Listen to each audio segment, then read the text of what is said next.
6 గ్యారంటీల అమల్లో జోరు మీదున్నారు సీఎం రేవంత్ రెడ్డి. ఇప్పటికే 4 గ్యారంటీలను ప్రారంభించిన ఆయన ఈ నెల 11 నుంచి ఇందిరమ్మ ఇళ్ల పథకం ప్రారంభానికి సిద్ధమయ్యారు.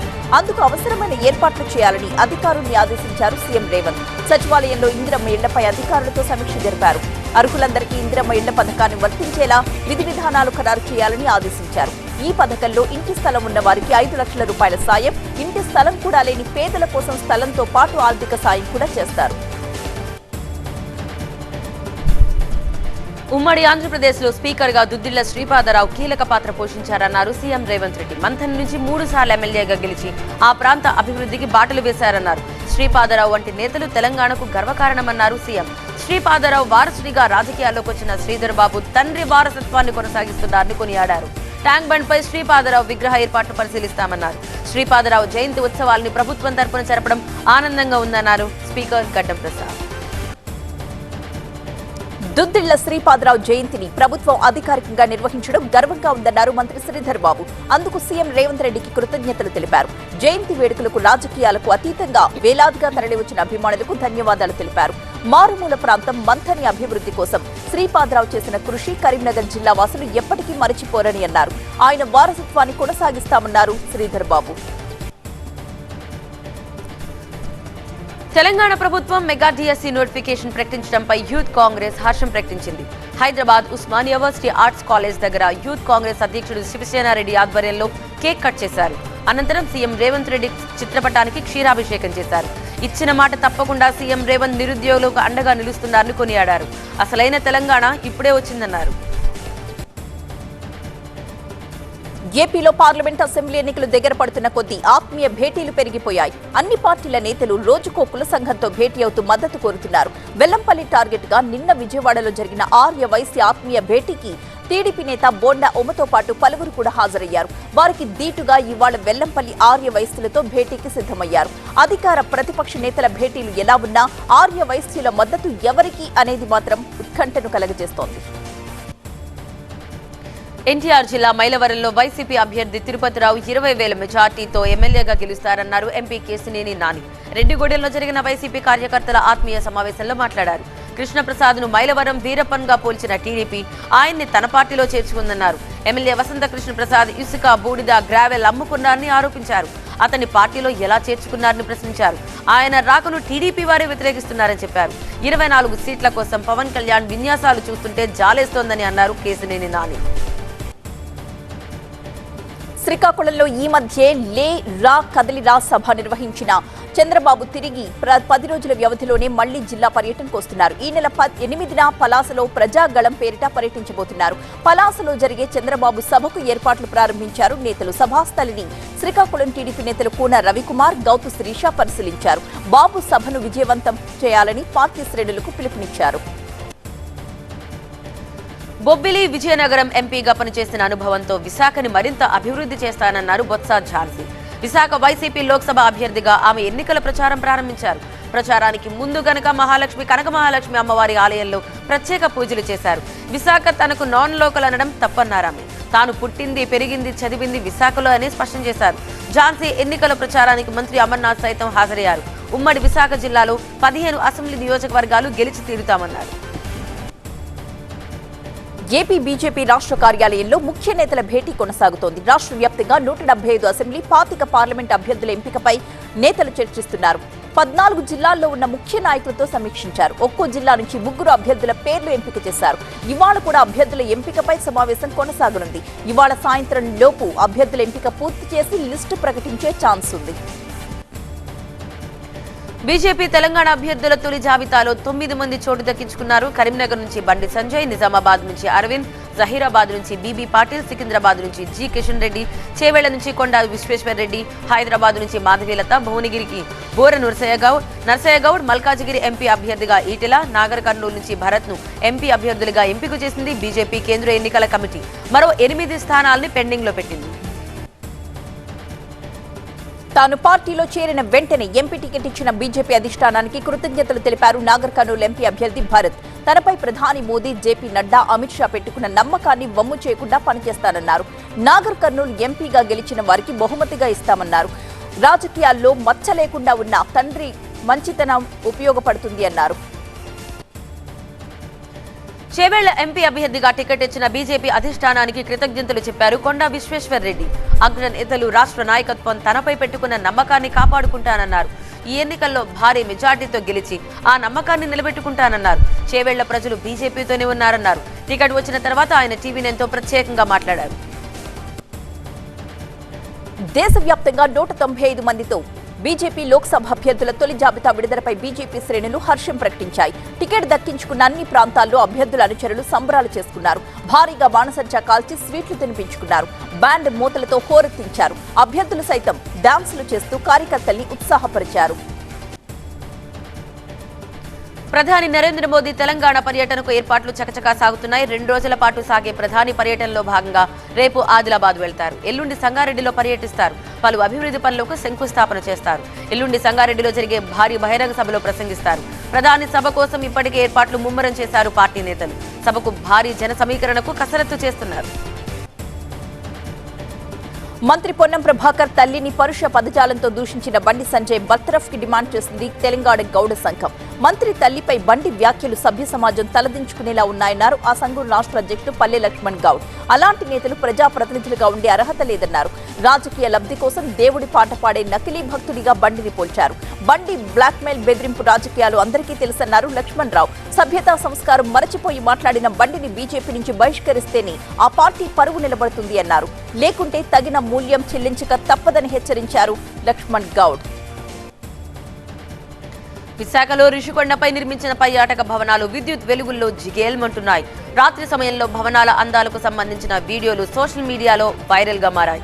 టూరిజం ప్రాజెక్ట్ కింద 10 ఎకరాల్లో నిర్మించినట్లు ప్రభుత్వం చెబుతోంది. భవిష్యత్తులో విశాఖ నుంచి పాలన ప్రారంభమైతే ఇక్కడ సీఎం క్యాంప్ కార్యాలయం ఉండే అవకాశం ఉందని చెప్తున్నారు స్థానికులు. ప్రకాశం జిల్లా మార్కాపురం వైసీపీ ఇన్ఛార్జ్ అన్నా వెంకటరాంబాబు ఎన్నికల ప్రచారాన్ని ప్రారంభించారు. మార్కాపురం మండలం చిన్నరాయపల్లి నుంచి మార్కాపురం కంపన్ సెంటర్ మీదుగా చెన్నరాయనపల్లి వరకు భారీ బైక్ ర్యాలీ చేశారు.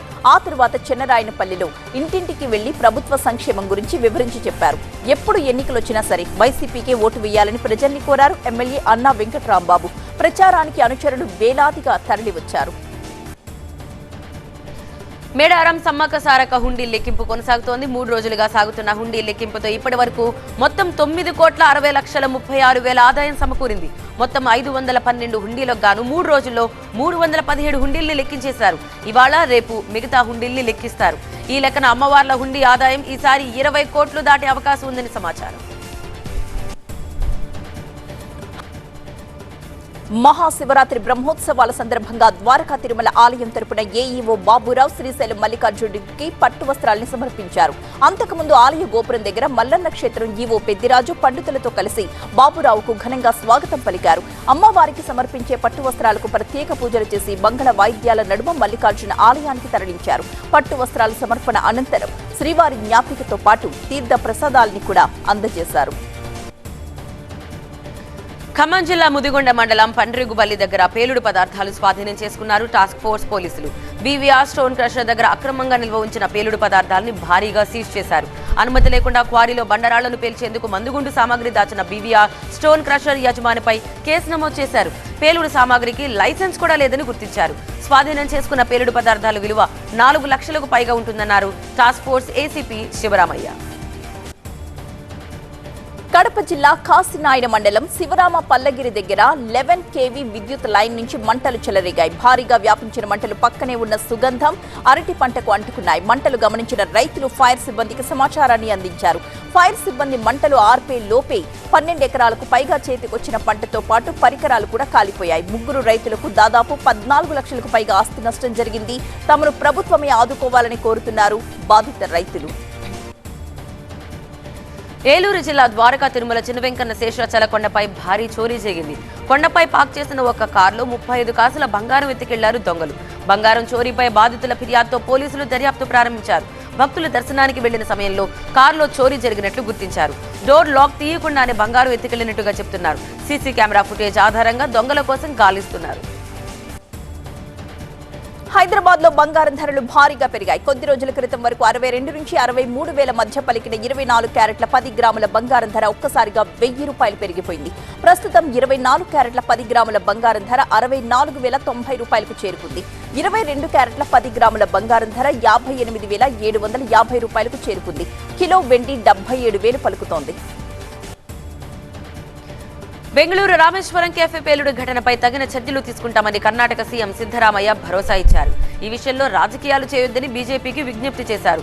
బాంబు పేలుడు జరిగిన ప్రాంతాన్ని సిద్ధరామయ్య సందర్శించారు. అలాగే ఈ ఘటనలో గాయపడి చికిత్స పొందుతున్న వారిని హాస్పిటల్లో పరామర్శించారు. బాంబు పేలుడు జరిగిన బెంగళూరులోని రామేశ్వరం కేఫ్ ముందు బీజేపీ కార్యకర్తలు మౌన ప్రదర్శన చేశారు.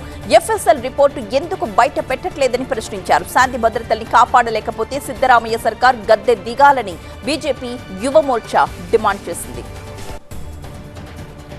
సందేశ్ ఖాళీ వ్యవహారంపై బీజేపీ విపక్షాలు పెంచుతున్న ఒత్తిడి విమర్శల్ని తిప్పుకొట్టేందుకు ఈ నెల 10న కోల్కతాలో భారీ ర్యాలీ నిర్వహించాలని తృణమూల్ కాంగ్రెస్ పార్టీ నిర్ణయించింది. బెంగాల్ రాష్ట్రం అమలు చేస్తున్న సంక్షేమ పథకాలకు నిధులు ఇవ్వకుండా కేంద్రం వివక్ష చూపుతోందని టీఎంసీ ఆరోపిస్తోంది. వచ్చే ఎన్నికల్లో ప్రధాని మోదీ తన సిట్టింగ్ స్థానం వారణాసి నుంచి తిరిగి పోటీ చేయబోతున్నారు. 195 మంది అభ్యర్థుల పేర్లతో ప్రకటించిన తొలి జాబితాలో 34 మంది కేంద్ర మంత్రుల పేర్లు ఉన్నాయి. 28 మంది మహిళలు, 2 మాజీ సీఎంలు, ఎస్సీలు 27, ఎస్టీలు 18, బీసీలు 57 మంది ఉన్నారు. యూపీ నుంచి 51, బెంగాల్ నుంచి 20, ఎంపీ నుంచి 24, గుజరాత్, రాజస్థాన్ నుంచి 15, కేరళ నుంచి 12, తెలంగాణ నుంచి 9, అస్సాం, జార్ఖండ్, ఛత్తీస్గఢ్ల నుంచి 11 మంది, ఢిల్లీలో 5 అభ్యర్థుల పేర్లను బీజేపీ ప్రకటించింది. తృణమూల్ కాంగ్రెస్ దుష్పరిపాలనలో బెంగాల్ అవినీతి నేరాలు పెచ్చురులాయని ప్రధాని మోదీ ఆరోపించారు. బెంగాల్లో 2వ రోజు పర్యటనలో భాగంగా ఆయన అక్కడ కృష్ణానగర్లో నిర్వహించిన బహిరంగ సభలో పాల్గొన్నారు. మోసాలు, దుర్మార్గాలకు తృణమూల్ పర్యాయపదంగా మారిందని విమర్శించారు. బెంగాలీ ఓటర్లు వరుసగా ఓటేసి గెలిపించిన తృణమూల్ కాంగ్రెస్ వారి నమ్మకాన్ని బొమ్ము చేసిందని అన్నారు. బెంగాల్ పర్యటనలో ప్రధాని మోదీ 15,000 కోట్ల పనులకు ప్రారంభోత్సవం, శంకుస్థాపన చేశారు. ప్రధాని మోదీ బీహార్లో ఎన్నికల శంఖారావాన్ని పూరించారు. ఔరంగాబాద్ లో నిర్వహించిన భారీ సభలో మాట్లాడారు ప్రధాని మోదీ. ఈ సందర్భంగా బీహార్లో జాతీయ రహదారుల సంస్థ నిర్మించిన 21,000 కోట్ల రూపాయల విలువైన రహదారుల్ని ప్రధాని మోదీ జాతికి అంకితమిచ్చారు. వేల సంఖ్యలో జనం హాజరైన ఈ సభలో బీహార్ సీఎం నితీష్ కుమార్ కూడా పాల్గొన్నారు. ఔరంగాబాద్ సభలో బీహార్ సీఎం నితీష్ కుమార్ చేసిన వ్యాఖ్యలకు ప్రధాని మోదీ నవ్వుకున్నారు. గతంలో ప్రధాని మోదీ వచ్చినప్పుడు తాను అదృశ్యమయ్యానని, కానీ ఇప్పుడు మాత్రం ఆయనతో ఉన్నానని అన్నారు. భవిష్యత్తులో కూడా మీతో ఉంటానని నితీష్ కుమార్ వ్యాఖ్యానించారు. ఈ సభ ద్వారా ఈ మాటిస్తున్నానంటూ నితీష్ కుమార్ అనడంతో ప్రధాని మోదీ గట్టిగా నవ్వారు. గత వారం విరామం ప్రకటించిన రాహుల్ గాంధీ భారత్ జోడో న్యాయ్ యాత్ర తిరిగి ప్రారంభమైంది. రాజస్థాన్లోని ధోల్పూర్ నుంచి మొదలైన యాత్ర మధ్యప్రదేశ్లోని మొరేనాకు చేరుకుంది. అక్కడి రాజస్థాన్ మాజీ ముఖ్యమంత్రి అశోక్ గెహ్లట్ సహా కాంగ్రెస్ సీనియర్స్ పాల్గొన్నారు. మధ్యప్రదేశ్ మాజీ సీఎం కమల్నాథ్ కూడా మెరీనా సభకు హాజరయ్యారు. మతం పేరుతో బీజేపీ ప్రజల్ని చీల్చాలి అని చూస్తుంటే అందరినీ కలుపుకొని పోవడానికి కాంగ్రెస్ ప్రయత్నిస్తోందని రాహుల్ గాంధీ అన్నారు. త్రిపురలోని గిరిజనుల సమస్యల పరిష్కారానికి కేంద్ర హోంశాఖ, త్రిపుర ప్రభుత్వం, స్థానిక గిరిజనులతో కూడిన కూటమి తిప్రా మోతా మధ్య త్రైపాక్షిక ఒప్పందం కుదిరింది. ఢిల్లీలో హోంశాఖ మంత్రి అమిత్ షా సమక్షంలో ఈ ఒప్పందంపై సంతకాలు జరిగాయి. త్రిపురకు సంబంధించి ఇది ఒక చారిత్రాత్మక రోజని అమిత్ షా అన్నారు. తమ ప్రభుత్వం 5 ఏళ్లు అధికారంలోనే ఉంటుందని హిమాచల్ ప్రదేశ్ సీఎం సుఖ్వీందర్ సింగ్ సుక్కు స్పష్టం చేశారు. విక్రమాదిత్య సింగ్ పార్టీని చీల్చుతారని జరుగుతున్న ప్రచారాన్ని సుక్కు ఖండించారు. కాంగ్రెస్ ని వీడిన ఎమ్మెల్యేలతో బీజేపీ క్విడ్ ప్రోకో ఒప్పందం కుదుర్చుకుందంటూ ఆరోపించారు ఆయన. రాజకీయాల నుంచి తప్పుకోవాలని ప్రముఖ cricketer east Delhi MP Gautam Gambhir నిర్ణయించుకున్నారు. క్రికెట్ పై దృష్టి పెట్టేందుకు వీలుగా రాజకీయ విధుల నుంచి తనకు విముక్తి కల్పించాలని కోరుతూ ఆయన పార్టీ అధ్యక్షుడు జగత్ ప్రకాష్ నడ్డాకు విజ్ఞప్తి చేశారు. ఐపీఎల్ గేమ్స్ లో Gautam Gambhir Kolkata knight riders team కు మెంటర్ గా వ్యవహరిస్తున్నారు.